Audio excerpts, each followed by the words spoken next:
Прозори и врати кои не се затвораат, железни кревети за спиење, тоалети како во филм од минатиот век и еднолична храна, стоена и по неколку недели во единствениот фрижидер кој работи. Ова се крие во зградата на Заводот за проблематични деца и млади Ранка Милановиќ, кој го носи името на првата жена, социјален работник во земјава. Катастрофалните услови ги нотираше народниот правобранител, но информациите кои доаѓаат и од раководството не се оптимистички. 4 години сметката на домот е блокирана, а единствено вработените со собствени сили се грижат за децата. Таму дури и 19 годишници ја научуваат првата буква, ја имаат првата роденденска забава. Добиваме малолетник 19 години, изречена заводска мерка за дело направено на 16 години. Мерката се реализира на негово полнолетство, доаѓа комплетно образовно запоставен. Го седнуваме во прво оделение. Сега е уствари тоа од наше време за бавиште. Прво оделение. Адаптирање на програмите за оваа категорија на деца, за образованието, многу битна работа. Состојбата не е подобра ниту во останатите домови. Таму се измешани деца без родители со деца со сторени тешки кривични дела, зависници или со психијатриска диагноза. Дали тука можеме да го спориме влијанието кое што може да биде многу деструктивно, негативно да се одрази.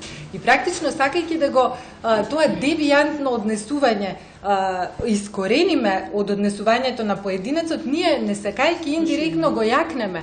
Значи треба да се внимава при сместување на деца. Од Министерството за труд и социјала знаат дека има огромни проблеми во центрите за сместување, но велат дека засега се безпомошни.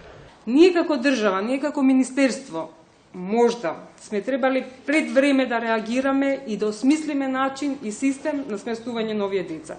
Меѓутоа, затекнати од некои појави, не можеме да се ограничиме. Значи, некое дете мора да се смести.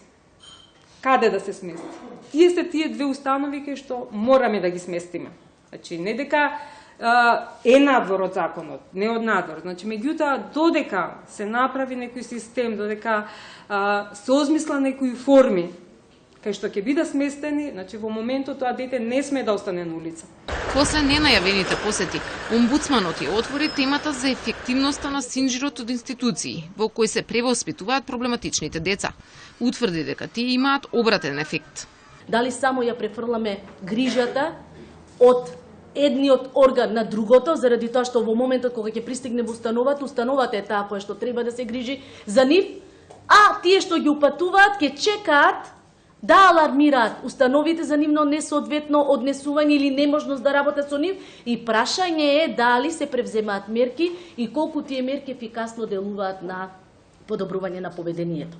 Според податоците на правобранителот, еден штитеник кој треба да помине 700 дена во дом, само 30 е таму, а останатите во бегство.